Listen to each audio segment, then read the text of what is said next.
Starting tomorrow, please refrain from coming in. The manager, the boss's daughter, briskly informed me the moment I stepped into the office. Her disdain for me was palpable, though the extent of it caught me off guard. Stunned, I resolved to comply with her directive. Days passed, each one marked by the manager's relentless antagonism towards me. Assigned to the planning department, a position I had eagerly sought since joining the company, I devoted myself diligently to my tasks, yet my efforts were constantly undermined by the manager, who, being the president's daughter, wielded unchecked authority. One morning, summoned by the manager, I found myself subjected to her condescending scrutiny. "Do you even know why you're here?" she sneered. Her contempt for my alma mater, repeatedly dismissed as low-ranking, permeated her every word.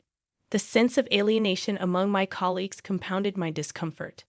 "Effective immediately, your presence here is no longer required," she declared, her tone dripping with disdain. Her entourage echoed her derision, amplifying my humiliation. "Am I being fired?" I ventured, my voice betraying a mix of disbelief and resignation. The manager's response, laced with arrogance, left no room for doubt. Resigned to my fate, I swiftly completed the necessary resignation formalities. Months later, settled into a new role at a different company, I was inundated with pleas from my former employer to return. The president's desperation contrasted starkly with the manager's callous indifference. Reluctantly, I reached out to the president, who implored me to reconsider. Despite his earnestness, I couldn't overlook the systemic injustice I had endured.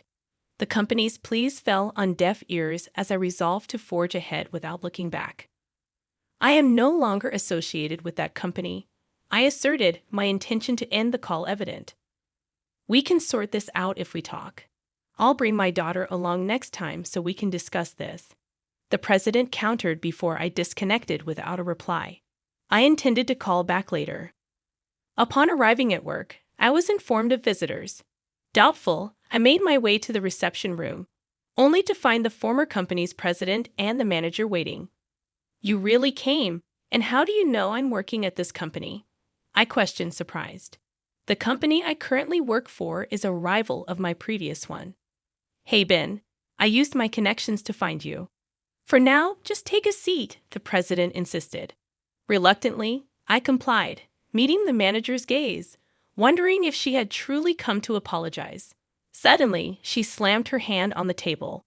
"This makes no sense. Why should I have to come all this way for someone like him?" she exclaimed, her tone accusatory. "Excuse me, if you want to talk, you should be the one coming to me," she continued, her agitation palpable.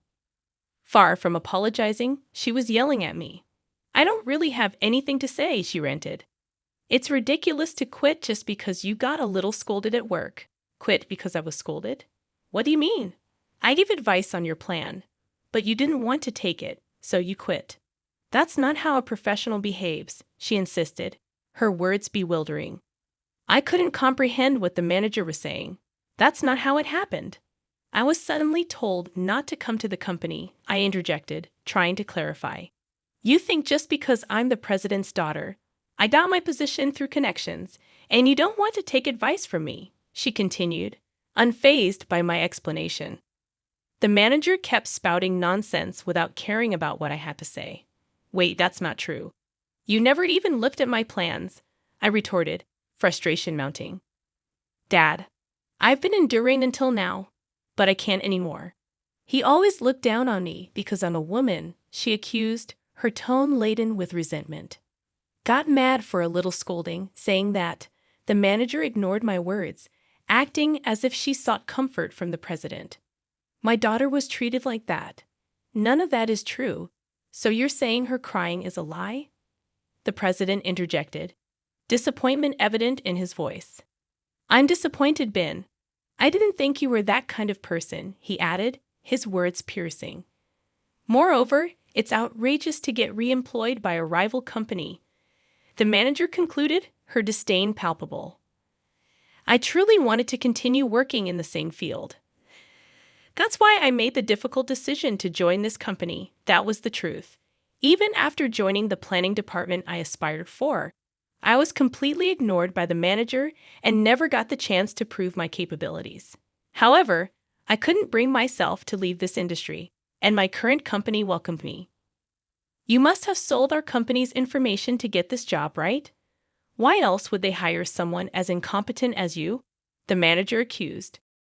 I did no such thing. I've maintained confidentiality, and this company never asked me for any information. People can say anything. In fact, our company has. Stop. Don't say another word, the president hastily interrupted, signaling to the manager to halt. Was she about to say something they didn't want me to hear? Such a useless person. This company should fire him. A low-ranked individual only brings shame. If Ben apologizes, I might consider taking him back. I'll even reassign him to the planning department if he wishes.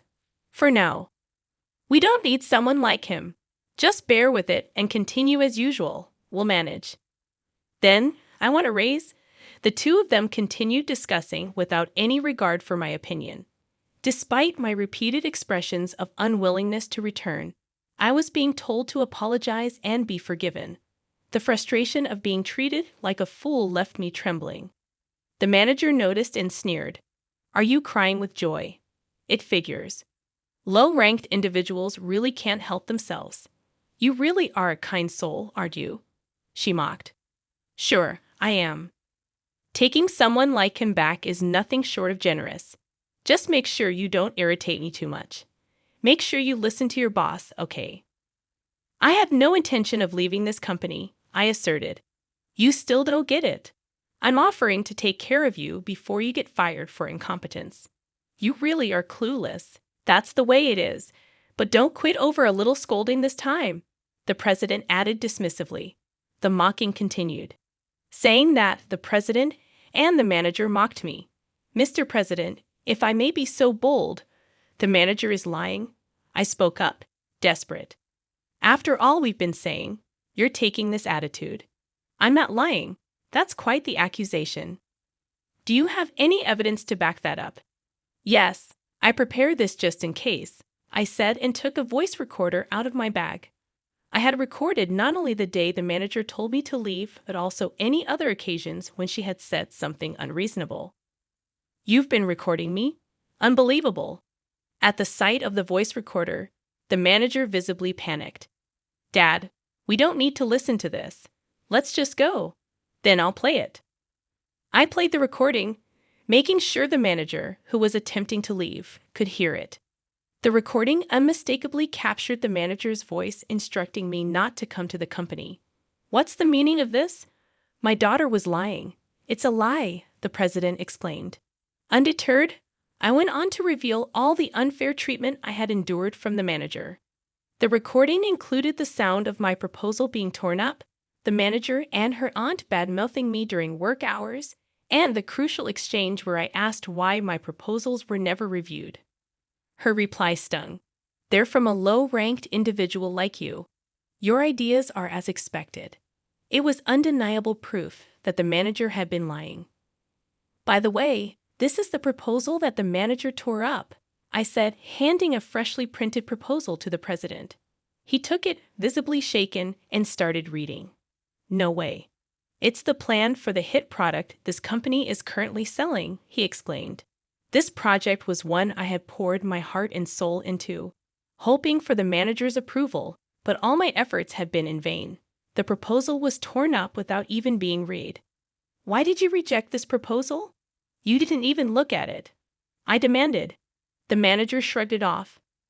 Well, his proposals were always so pathetic. I thought there was no need to read them. It's his fault for always behaving badly. I wasn't satisfied and handed another set of documents to the president. Most of them were products developed since I moved to my current company, so it's all true, I explained. These were Ben's plans, the president confirmed. Yes, I worked hard, hoping to be recognized by the manager, but not once did she look at my proposals. I questioned the manager's actions, bewildered by the disregard for my efforts. I'm not the one at fault here, the manager retorted. The president, regaining his composure, addressed the potential copyright violation. Wait, these plans were all developed by this company, right? That's a violation of copyright law. What are you going to do about that? Indeed, if we sue, we'll win, right? He challenged. The president, who had been flustered until then, suddenly seemed to regain his composure and retorted. The manager looked at me as if to say she'd gotten the upper hand. Manager, don't you remember? When I left, you promised to transfer all the copyrights of my projects to me, didn't you? I confronted her. I never said that. I don't remember, she denied. Unfazed, I presented evidence. You're probably going to say you recorded it, right? What's the point of such verbal agreement? No, it's not just that. I got it in writing with your signature. I said that. I began, presenting a piece of paper to the manager. It clearly stated that the copyrights belonged to me, acknowledged and signed by her. What? I don't remember signing this. The manager seemed flustered upon seeing the document. When I submitted my resignation paperwork, I included this document and got your signature on all the papers. That's sneaky. Making me sign something hidden, I accused. If it wasn't hidden, didn't you even read the documents you were signing? I pressed. The manager's face turned pale. Oh no, this document states I hold all the copyrights. I see, I understand. It seems my daughter was really in the wrong, the president interjected, casting a disapproving glance at the manager. Dad, don't say such terrible things. Shut up. Do you have any idea how much profit you've cost us? The manager retorted. Ignoring her outburst, the president turned to me. Ben, won't you please consider coming back to our company?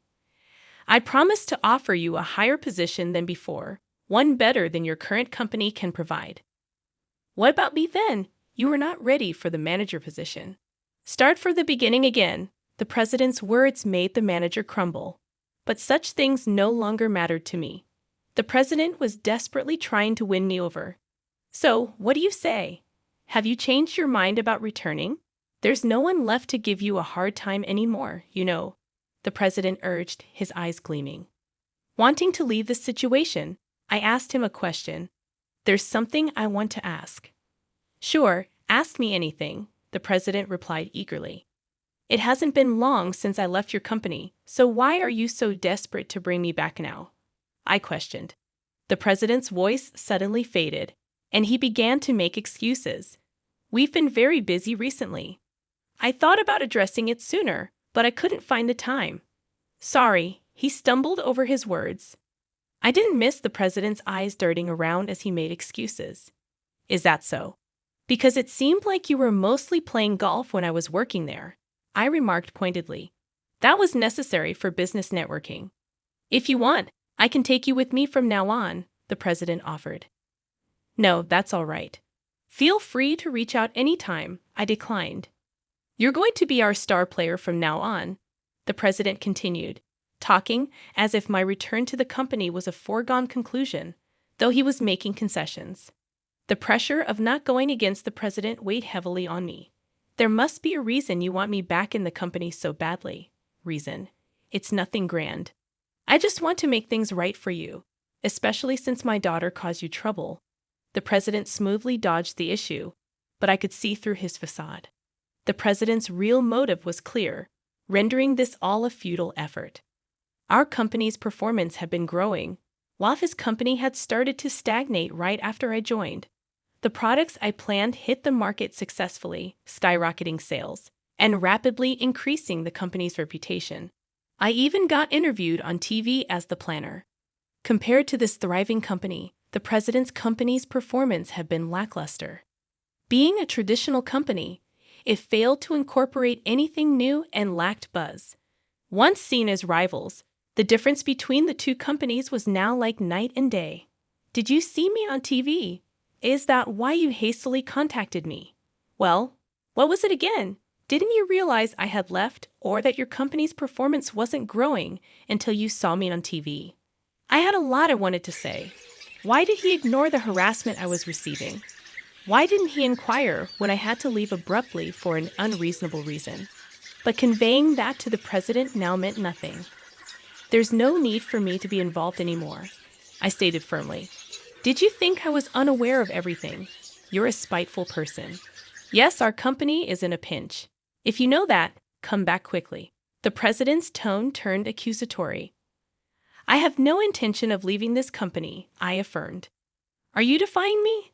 I was the one who transferred you, a low-ranked college graduate, to the planning department. Are you repaying my kindness with betrayal? The president's words stung, but I remained resolute. I am grateful for being placed in the planning department and offered many ideas and response. However, it was the president's kin who refused to accept them. How dare you speak to me like that? As the president raised his voice, the door to the reception room swung open. Ben has been of great service to us, boss. We're in the middle of something. I can't have you entering unannounced. With all due respect, it's also a nuance for our company when you come without an appointment. Occupy the reception room and tie up our valuable employee. A person of your level shouldn't be so arrogant. Who do you think I am? I spoke firmly to the newcomer.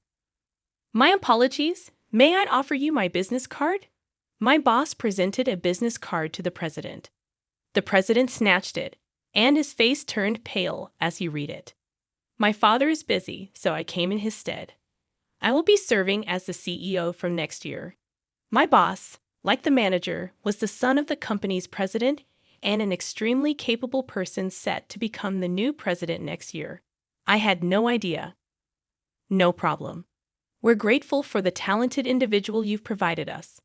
The president bowed, and I felt a sense of puzzlement as to why he seemed so anxious. However, we will have to decline the collaboration project you proposed recently, my boss announced. What? You said you considered it to help our company, the president exclaimed. I did consider it. Even though it's a rival company, seeing a traditional manufacturer falter doesn't feel right. Then why? The president questioned, only to be interrupted. Seeing the character of you and your daughter, I couldn't bring myself to support you. Please reconsider, my boss explained. The president desperately apologized, and the manager seemed to finally realize the gravity of the situation. Please help me out here. I'm sorry, the manager pleaded. It's my boss's decision. There's nothing I can do, my boss replied firmly. After that, the president and the manager were escorted out by security guards. Ben, I believe in you. I'll be waiting, the president shouted as he left. I just watched him go. Later, I heard that the manager's company's performance continued to plummet, making management difficult. The calls kept coming after that day, so I changed my phone number. Meanwhile, the company I work for continues to grow rapidly. I want to keep working here for the foreseeable future.